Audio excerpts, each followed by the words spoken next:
Dios nos bendiga en este día. Vamos a elevar otra oración. Dice Lima que la oración nunca está de más, nunca sobra. Gracias, Señor, por este día una vez más. Padre, vengo delante de ti con mi mejor esfuerzo. Pero tú sabes, Señor, que nuestras debilidades están ahí. Así que te pido, oh Dios, que conforme tu voluntad tú perfecciones mis debilidades y que la gloria te la lleves tú. No quiero gloria, solamente tu gloria. Te pido, Dios, que lo que salga de mi boca sea conforme tu palabra. Ayúdanos, oh Dios. Así te pido, Dios, por las personas que nos visitan, para que tu Espíritu Santo convenza de pecado, de justicia y de juicio. Oh Señor Dios Todopoderoso, atrae a tu redil a los que han de ser salvos. Abre los ojos, Señor, para mirar la gloriosa imagen de tu Hijo Cristo. Gracias, Señor Jesús. Amén.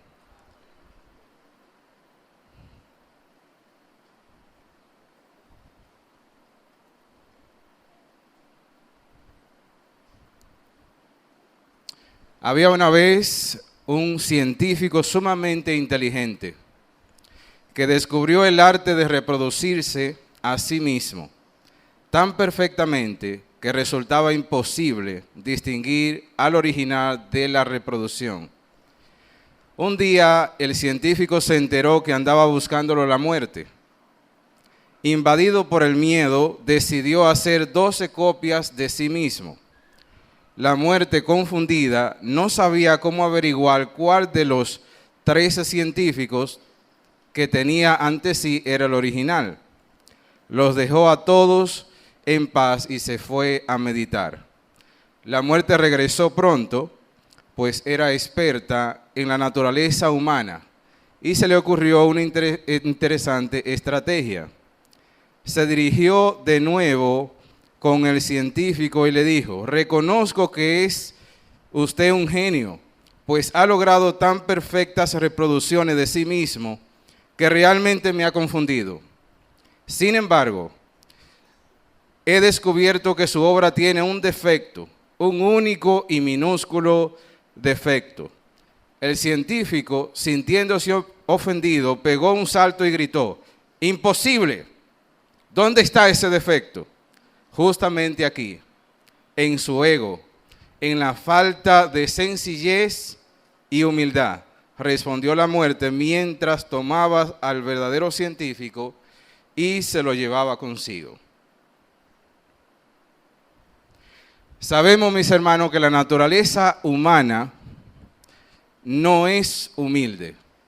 Después de la caída del ser humano en el pecado, nuestra naturaleza ha sido contagiada por el pecado y es orgullosa, es vanagloriosa, es de todo menos humilde.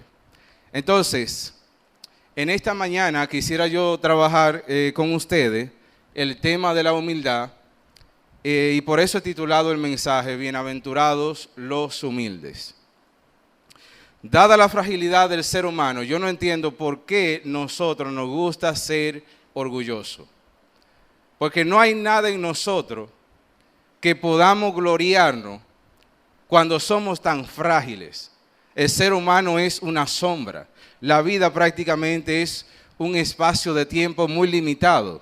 Y nosotros generalmente entonces somos soberbios, somos vanagloriosos. Pero ¿cómo surgió el orgullo en el ser humano? Vamos a ir a la carta que dirige el apóstol San Pablo a Timoteo, primera de Timoteo 3:6, y leemos: no un neófito, no sea que envaneciéndose caiga en la condenación del diablo. Pablo en este contexto está hablando acerca de los prerequisitos que una persona debe tener para ser un pastor de una iglesia local, para ser un obispo. Y Pablo le dice a Timoteo que no se debe elegir un neófito, es decir, un nuevo creyente, no sea que envaneciéndose caiga en la condenación del diablo. Y aquí podemos notar que de manera indirecta Pablo nos está diciendo que el problema del juicio para el enemigo fue que se llenó de orgullo, se llenó de soberbia, se llenó de vanagloria. Según el libro de Apocalipsis capítulo 12, nos narra cómo el enemigo convenció a la tercera parte de los ángeles y lo arrastró, que son ahora los demonios. Y si nosotros buscamos ahora en el libro de Génesis capítulo 3, versículo del 4 al 6, nos dice la palabra de Dios: entonces la serpiente dijo a la mujer: no moriréis, sino que sabe Dios que el día que comáis de él, serán abiertos vuestros ojos y seréis como Dios, sabiendo el bien y el mal. Y vio la mujer que el árbol era bueno para comer y que era agradable a los ojos y árbol codiciable para alcanzar la sabiduría, y tomó de su fruto y comió. Y dio también a su marido, el cual comió así como ella. Podemos ver ahora, mis hermanos, que el enemigo, después de haber caído en el pecado de la soberbia, viene a donde Eva con la misma receta, diciéndole a Eva que no había problema, no iba a morir, sino que sabe Dios que el día que ustedes coman de él, serán abiertos vuestros ojos y serán como Dios. El problema aquí con Eva no era que Eva tenía hambre. El problema no era el hambre. El problema tampoco era la desobediencia en sí, per se.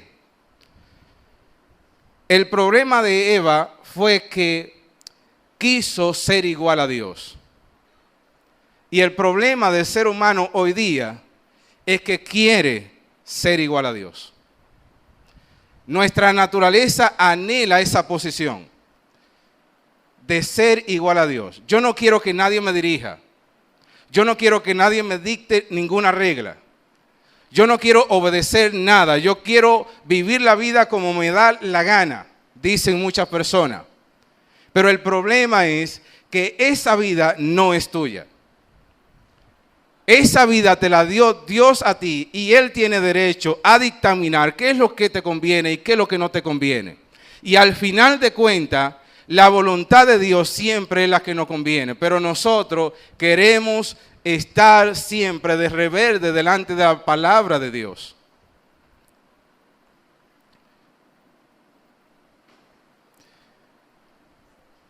La palabra de Dios dice que a Eva le pareció bueno el árbol. Le pareció bueno el árbol. A mucha gente hoy día le parece que las cosas deben ser así o las cosas deben ser así, como decía mi hermana. Le parece que las cosas no deberían ser de una manera. Y queremos inclusive, como dice también el pastor, queremos inclusive sentar a Dios y darle cátedras a Dios de las cosas. No, Dios no tiene que someterse a los caprichos que nosotros tenemos. Somos nosotros que tenemos que someternos a su voluntad. Él es soberano. Él es suficiente. Él es todopoderoso. Y nosotros que somos sus criaturas tenemos que sujetarnos a su voluntad. Pero lamentablemente Adán y Eva no se sujetaron a la palabra de Dios.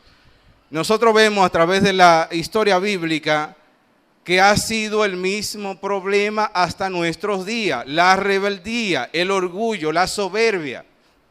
Si nosotros vemos en el libro de Éxodo, capítulo 5, versículo 2, dice: pero Faraón dijo, ¿y quién es el Señor para que yo escuche su voz y deje ir a Israel? No conozco al Señor y además no dejaré ir a Israel. Lo mismo. ¿Qué podemos ver aquí? Arrogancia del faraón. Él se creía un dios, el faraón.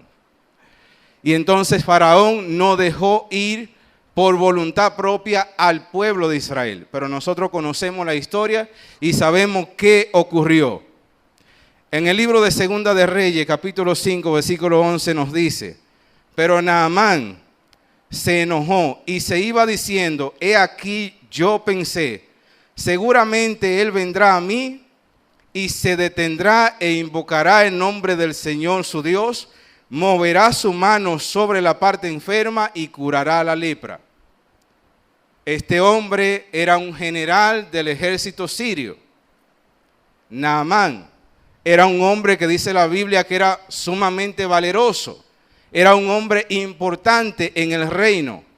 Sin embargo, tenía una condición y era que era leproso. Estaba enfermo. Cuando Siria conquistó a Jerusalén, se llevó cautiva a una niña y estaba viviendo con este general. Y esta niña Dios la usa y le dice al general que en la tierra de Jerusalén había un profeta. En la tierra de Israel había un profeta llamado Eliseo que podía ayudarle en su situación de salud. Así que Naamán se dirige con sus séquitos, se dirige hacia aquel lugar a buscar la bendición de Dios. Y cuando llega a la casa de Eliseo, Eliseo le manda a decir: ve y lávate 7 veces en el río Jordán. Y la reacción de Naamán fue una reacción ridícula. Sin embargo, si yo hubiese estado ahí, yo creo que digo lo mismo también. Porque es que nuestra naturaleza es así. Y Naamán dice: oye, pero allá yo no tenía muchísimos ríos que yo podía bañarme y hacer lo que tenía que hacer. Y quizá más limpio que este. Así pensamos nosotros, mis hermanos. Nosotros queremos cambiar el plan de Dios por el plan nuestro. A nosotros nos parece irracional, nos parece ilógico muchas veces el plan de Dios. Y queremos entonces hacer nuestro plan. Y gracias a Dios por los siervos que tenía Naamán, que lo puso a razonar. Pero Naamán, si el Señor te hubiese pedido una cosa difícil, ¿tú lo harías? ¿O sí? Claro. Entonces, si es sencillo, ¿por qué tú no lo haces? El evangelio, mis hermanos, es sencillo. Es creer en la persona de Jesús. Y si tú haces eso y confías y te sujetas a la voluntad de Dios, la Biblia dice que tú serás salvo. Pero muchos de nosotros decimos: no, espérate, eso no puede ser tan sencillo. No, eso no puede ser tan sencillo. Tenemos que hacer cosas. No me diga a mí que solamente con yo creer en Cristo tengo salvación. Ese es el evangelio. Locura para los que se pierden. Más vida en abundante para aquellos que creemos en Cristo Jesús. Siempre Dios pide algo que nosotros podemos entender y podemos obedecer. Dios nunca va a pedir algo que tú no puedas hacer. Dios siempre pide cosas que tú puedes hacer. Así que Naamán le hizo caso, fue y se lavó 7 veces. Y a la 7ª vez, entonces salió limpio. Gracias a Dios que él depuso su actitud de arrogancia. En Ezequiel capítulo 16, versículo de 49 a 50 nos dice la palabra de Dios: vivo yo, dice el Señor, que Sodoma tu hermana y sus hijas no han hecho como hiciste tú y tus hijas. He aquí que esta fue la maldad de Sodoma tu hermana: soberbia, saciedad de pan, abundancia de ociosidad tuvieron ellas y sus hijas, y no fortaleció la mano del afligido y del menesteroso, y se llenaron de soberbia e hicieron abominación delante de mí, y cuando lo vi, las quité. Observe el versículo 50. Y se llenaron de soberbia. Los pecados de Sodoma, aquí no los registra todo porque la lista no es exhaustiva. Sin embargo, nosotros sabemos que la homosexualidad estaba dentro del menú de los pecados que ellos consumían. Sin embargo, el problema de Sodoma no fue la homosexualidad, no fue la saciedad de pan, no fue la ociosidad. El problema base de Sodoma fue la soberbia. Antes de la caída, dice la palabra de Dios, viene la altivez de espíritu.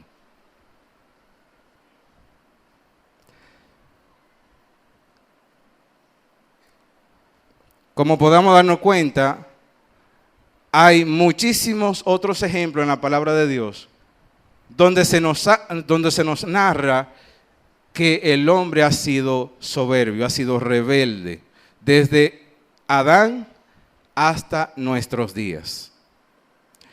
Pero hubo un hombre, uno solo, que nunca fue soberbio.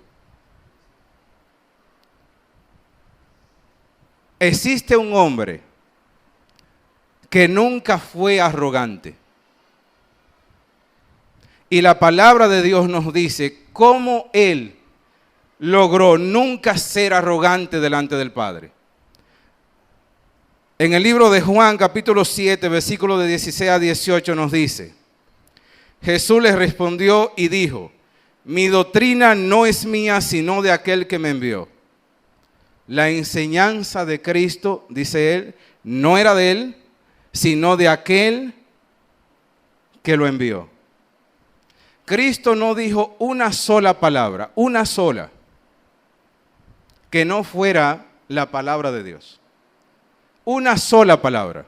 No dijo Cristo que no fuera la palabra que se le había dado del Padre. El que quiera hacer la voluntad de Dios conocerá si la doctrina es de Dios o si yo hablo por mi propia cuenta. El que habla por su propia cuenta, su propia gloria busca. Pero el que busca la gloria del que le envió, este es verdadero y no hay en él injusticia. ¿Usted quiere conocer a un cristiano? Si en cada cosa que hace la persona se glorifica a sí mismo, no es creyente. El creyente siempre tiene que glorificar a Cristo. Nunca el creyente puede vanagloriarse. Claro, uno peca y uno realmente puede caer en soberbia, pero poderoso es Dios que nos da el reconocimiento, que nos da el arrepentimiento para venir a los pies de Él nuevamente.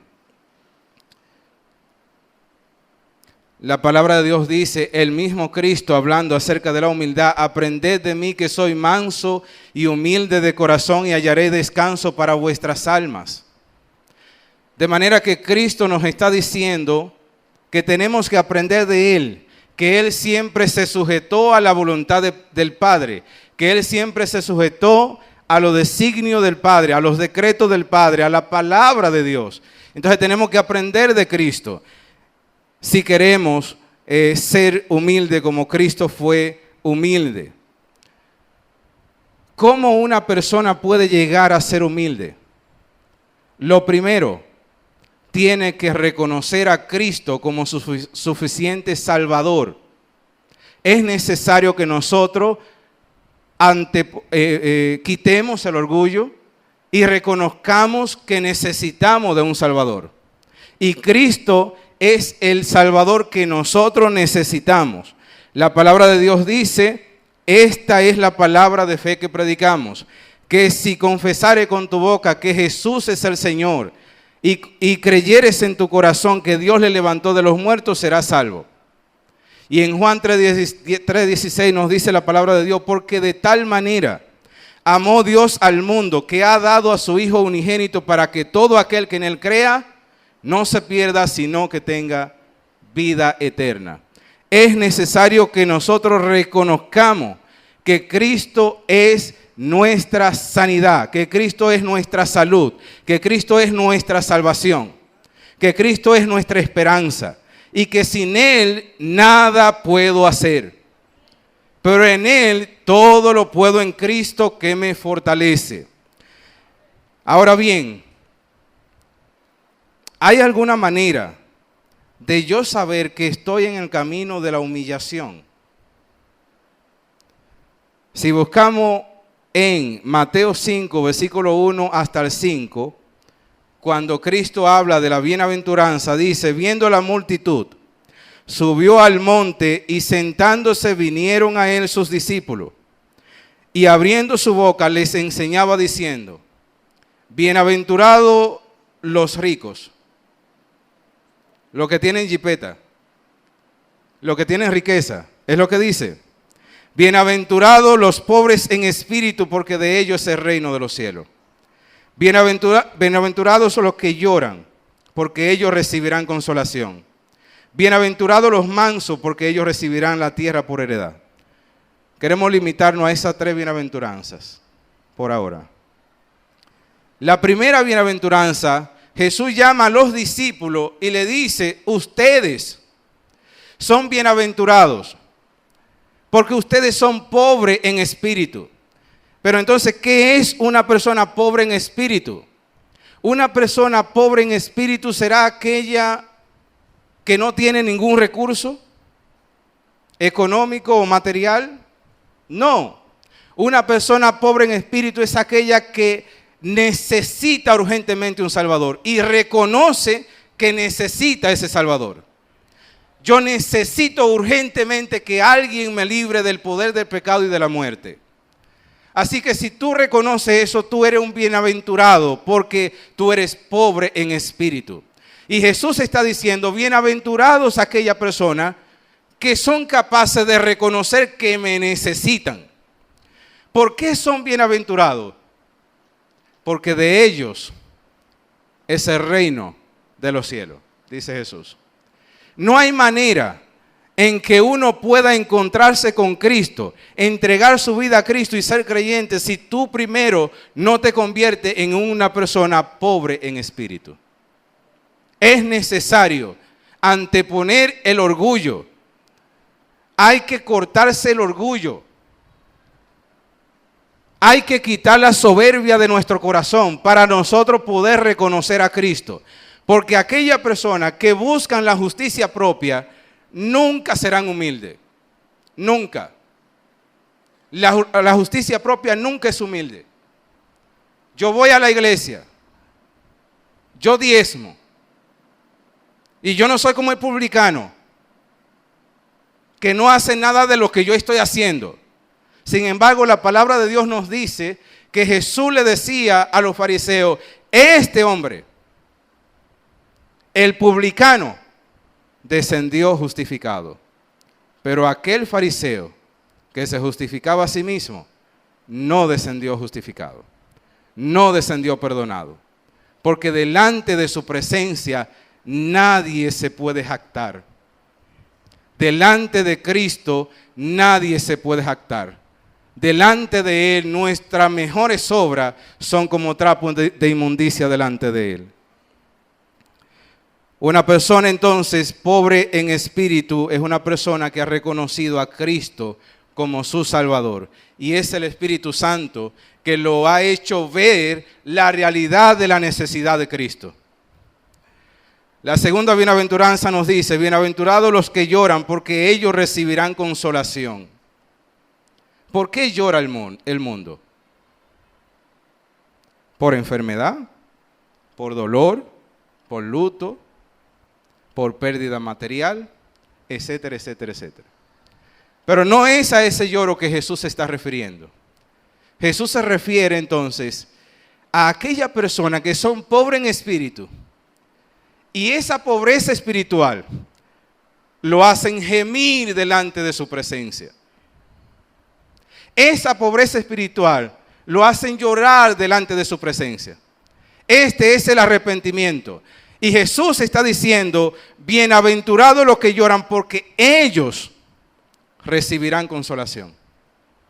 ¿Se acuerda de la mujer que vino a los pies de Cristo y lloraba delante de su presencia y mojaba sus pies con las lágrimas?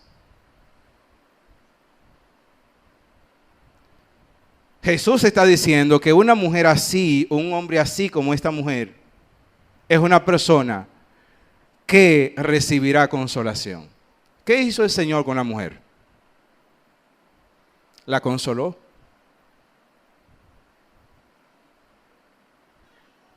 Cristo va a consolar a aquella persona que vengan en arrepentimiento y fe, porque Cristo no puede negarse a sí mismo. Dios nunca puede ponerle un stop a una persona. Mira, no, yo me quiero arrepentir. No, pero que espérate.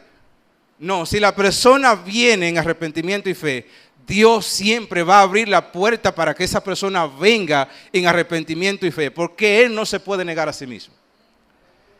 Yo te puedo decir, Dios te puede sanar o no sanar, pero Dios nunca puede negarse a dar vida eterna a aquella persona que viene en arrepentimiento y fe. Nunca. Él no puede mentir.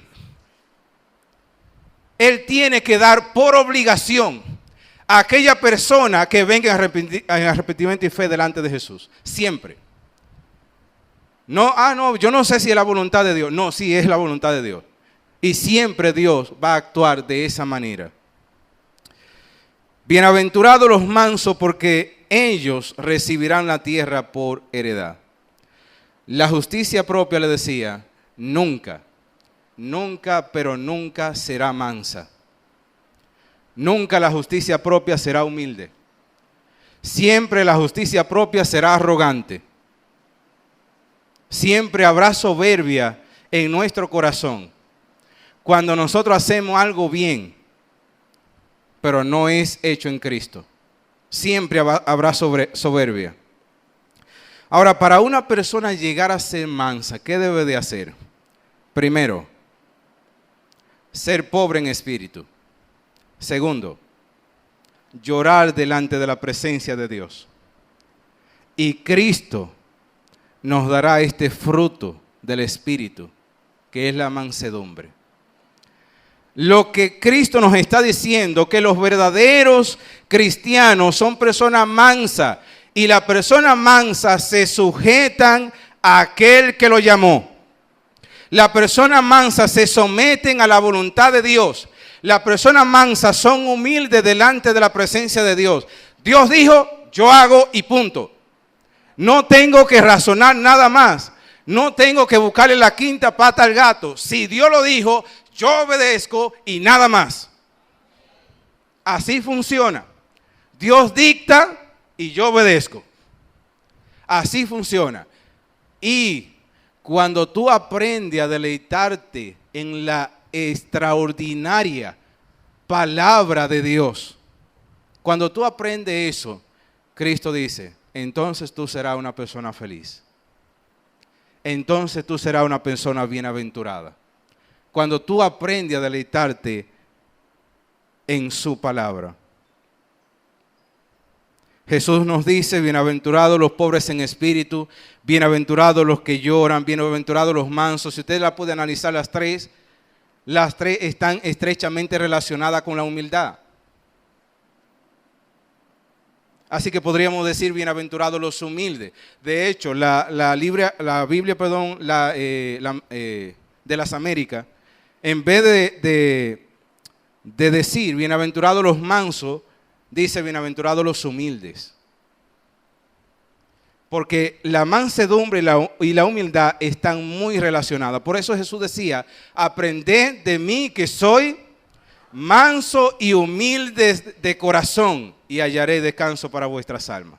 Están muy relacionadas. Ahora, después de yo haber nacido de nuevo, después de yo haberme entregado a Cristo, ¿puedo yo ser una persona soberbia? ¿Puedo yo caer en soberbia? Vamos a ver si encontramos algún caso en la palabra de Dios. David fue salvado, fue salvo. Sin embargo, tuvo un problema de orgullo. Cuando cometió adulterio con Betsabé, el profeta Natán va y lo reprende y le hace una historia. Y cuando le hace la historia, David se para enojado. Ese hombre tiene que morir, inevitablemente, y dicta su propia sentencia. Gracias a Dios que Dios lo perdonó. ¿Por qué? Porque si algo también tenemos que reconocer en David, era un hombre también que reconocía sus faltas. David era un hombre que podía reconocer cuando había fallado. Y los apóstoles tenían problema de orgullo. Lea el Nuevo Testamento nada más para que usted se dé cuenta. Los evangelios para que se dé cuenta. El apóstol Pablo, aunque la palabra de Dios no nos narra que tuvo problemas de orgullo después de haberse convertido, sí nos dice que Dios lo disciplinó. ¿Y sabe para qué Dios lo disciplinó? Para que no se enalteciera.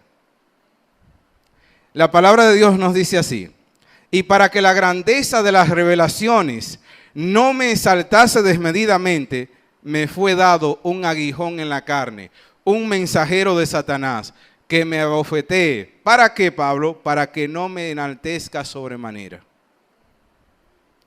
O sea que Dios puede disciplinarnos a nosotros antes de nosotros cometer un pecado.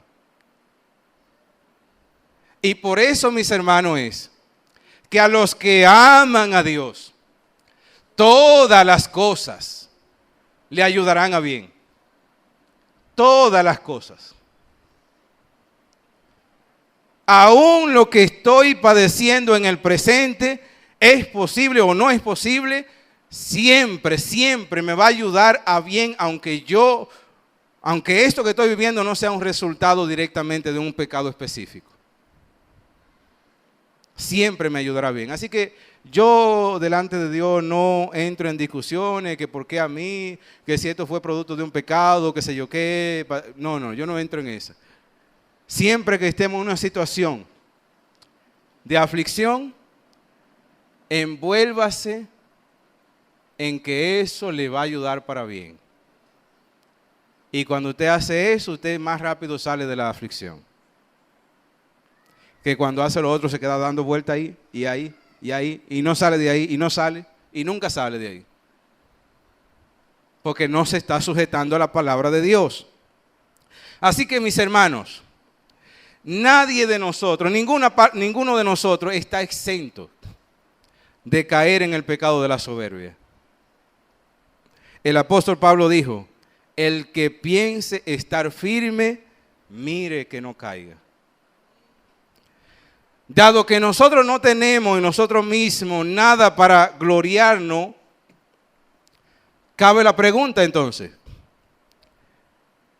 ¿tiene el cristiano algo de qué gloriarse? En sí mismo, no. Pero hay algo donde él se puede gloriar. Y vamos a preguntarle a Pablo: Pablo, ¿dónde el creyente se puede gloriar?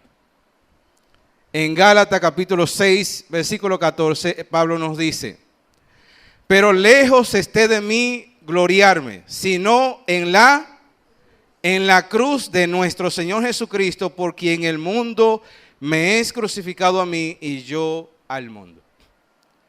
En la cruz de Cristo es de la única manera que yo me puedo gloriar. Es en ella que solamente el cristiano se puede gloriar.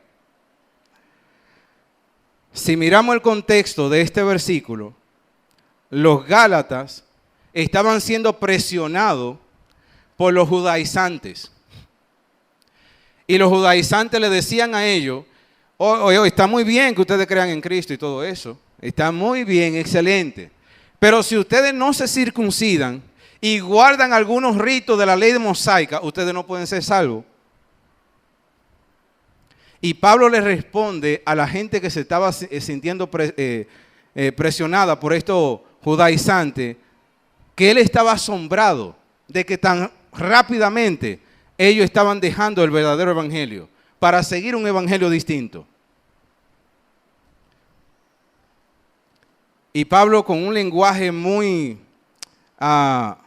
violento, si se podría usar, enfático, mejor dicho, dice: ojalá se mutilasen los que os perturban. En otras palabras, ojalá se corten el miembro viril completamente. Oiga, qué agresividad tiene Pablo. ¿Por qué Pablo era tan agresivo así en esta ocasión? Porque él estaba observando que le querían agregar la sobra de los hermanos al sacrificio de Cristo para ser salvo. Y esto trae vanagloria. Y esto trae soberbia. Y Pablo le está diciendo a ellos: quítense toda vanagloria, quítense toda soberbia, en otras palabras. Ojalá que se acaben de cortar el miembro viril por completo. El evangelio de Jesucristo no admite gloria humana. Donde llega la gloria humana, sale el evangelio. Donde entra el evangelio, sale la gloria humana. En este evangelio, la única manera que yo me puedo gloriar es en el sacrificio de Cristo. De la única manera que yo me puedo gloriar es en la obra de redentora de Cristo. Yo recuerdo que cuando estaba comenzando en el evangelio, en una ocasión cometí un pecado. Y yo me sentía muy triste, muy acongojado. Y eso era muy bueno porque realmente era el Espíritu Santo que me estaba guiando al arrepentimiento. Sin embargo, ¿sabe lo que yo pensé? Voy a ayunar y a orar un día completito. Pero la intención de mi corazón, ¿ustedes saben cuál era? Yo sé que ustedes saben, porque ustedes tienen un corazón necio igual que el mío. Mi intención era redimir el pecado que yo había cometido. Yo, en mi fuerza. Gracias le doy a Dios que me abrió los ojos y ahora puedo entender que así no es que funciona. Que solamente tenemos que descansar en lo que Él hizo en la cruz del Calvario. ¿Por qué es válido? ¿Por qué yo me debo gloriar solamente y exclusivamente en la cruz de Cristo? Porque en ella Cristo nos reconcilió con su Padre y nos compró la salvación. Mis hermanos, la implicación que hay en la cruz de Cristo basta y es suficiente para nosotros gozarnos toda una eternidad. Por eso Dios hizo la vida eterna, para que nosotros nos gozáramos ese sacrificio que Cristo hizo por toda una eternidad. Si nosotros entendiéramos realmente lo que implicó el sacrificio de la cruz, nuestras vidas fueran distintas. Nosotros decimos que lo entendemos, pero muchas veces nuestras obras no demuestran eso. Ahora tú estás aquí. ¿Y tú sabes por qué tú estás aquí? Por ese sacrificio. Cada cosa que llega a tus manos es porque la gracia de Dios lo ha permitido.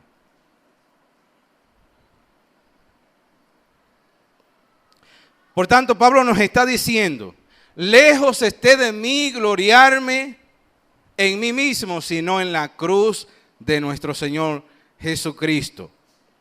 Y algo extraordinario, mis hermanos, es que si nosotros nos gloriamos en las obras nuestras, al Padre le hiede nuestra justicia. Pero si nos gloriamos en la cruz de Cristo, ¿el Padre no se ofende? Sino que se deleita. es una ofrenda de olor grato en Cristo Jesús. Le huele. Cuando alguien viene en arrepentimiento y fe, es un olor grato en Cristo Jesús. Y desde ese momento, el cristiano se puede gloriar, pero en la cruz de Cristo. Yo no tengo que, porque hay gente que tú le preguntas, pero tú realmente eres salvo. No, espérate, yo no sé, no hay que esperar que uno se muera y ese tipo de cosas. Y uno para aparentar humildad. No, mis hermanos, usted se puede gloriar en la cruz de Cristo. Y usted puede decir, a boca llena, soy salvo por la obra de Cristo. No por lo que yo hago. Pero lo que yo hago, claro, tiene que demostrar de ahí para allá que ya yo he sido una persona regenerada y tengo que sujetarme a la palabra de Dios. Tengo que ser manso. Pero en la única manera que nosotros nos podemos gloriar. Vamos a ponernos de pies.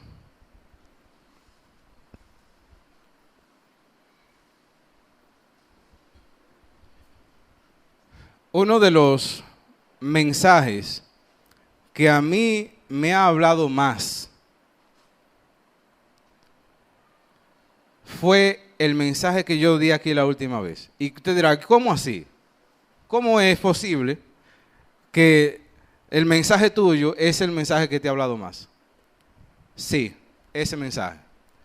Porque habló mucho de mis debilidades. Víctor, el doctor Víctor Félix, Dios me ha permitido a mí disfrutar de su compañía desde pequeño. Nosotros nos criamos juntos. Fuimos a la escuela en los mismos grados hasta el final. Y ellos saben muy bien cómo era yo. Una persona tímida, sumamente tímida. No me gustaba hablar. Me ponían una exposición biología y casi no hablaba, no salían las palabras de mi boca. Tenía muchos problemas de relaciones interpersonales. Pero Dios hizo un trabajo en mí muy extraordinario. Así que lo que ustedes ven en mí no es mío. Es una obra de Cristo. Pero en la última predicación que yo tuve acá, cuando yo subí acá, en ese momento sentí gloria humana. Cuando iba a empezar a predicar. Y recuerdo que me pasó todo el escenario de la escuela donde yo había estudiado. Por mi mente. Pasó todo. Todas mis debilidades. Y luego de terminar la predicación, oré mucho a Dios, pidiéndole perdón. De la única manera que me puedo gloriar es en la cruz de Cristo. En la cruz de Cristo. Padre, gracias. Gracias, Señor. Porque reconocemos, oh Dios, que tú eres el único que merece toda gloria y toda honra por el sacrificio que tú hiciste en la cruz de Calvario. Yo te pido, oh Dios, que ponga en mí cuando la altivez de espíritu venga a mí, que ponga en mí también la humildad para reconocer cuando he fallado. Así te pido también por mis hermanos, oh Dios, para que tú pongas, Señor, ese sentir que hubo en Cristo Jesús, que siendo en forma de Dios no escatimó nada, sino que se despojó a sí mismo. Y siendo obediente hasta la muerte y muerte de cruz. De manera que tú le diste un nombre que es sobre todo nombre, porque tú glorificas a aquella persona que se humilla. Esa gloria es la que queremos, no la gloria del hombre. Queremos la gloria tuya, oh Dios. Que cuando acabemos la obra tú puedas decir, oh Dios, bien hecho, siervo. Entra en la gloria de tu Señor. Nosotros queremos escucharte, oh Dios. Queremos escuchar que tú te sientes bien, porque nosotros nos sujetamos a tu palabra. Bendícenos, Dios. En cada uno de mis hermanos, Señor, pon el querer como el hacer por tu buena voluntad, el ser humilde. Amigo que nos visita hoy, amiga que nos visita hoy, de la única manera que nosotros podemos empezar a ser humilde es quitando nuestro orgullo, es quitándonos del centro del universo y colocando a aquel que murió en la cruz. Yo te invito hoy que si tú quieres y has escuchado la voz de Dios en este día, reconocer a Cristo como tu suficiente y único Salvador, tú pases en un paso de fe aquí al frente, si así tú lo deseas. Cristo anda buscando corazones humildes, corazones que vengan en arrepentimiento y fe. Dios anhela tener una relación contigo. Dios Él anhela tu corazón. Él anhela tu vida más de lo que tú te puedes imaginar. Ven a Él. Ven a Él. Y Él te dará promesas eternas. Y una de ellas es la vida eterna. Ven a Jesús en arrepentimiento y fe. Gracias a Dios por este momento. Gracias por tu palabra. Gracias porque un día nos abriste los ojos. Gracias, Padre, porque nos reconciliaste siendo nosotros enemigos. Gracias porque a pesar de estar muerto en nuestros delitos y pecados, Cristo murió por nosotros. Gracias, Señor. Ayúdanos a mantener esa actitud. Ayúdanos a mantenernos, Señor, cabizbajo delante de tu presencia. Ayúdanos a mantenernos, Señor, a raya. Guárdanos de la soberbia. Guárdanos del orgullo. Permítenos, Señor, crecer a la manera del reino. Permítenos humillarnos para que tú, Señor, nos exalte cuando fuere tiempo. Gracias, oh Dios. Gracias, Señor.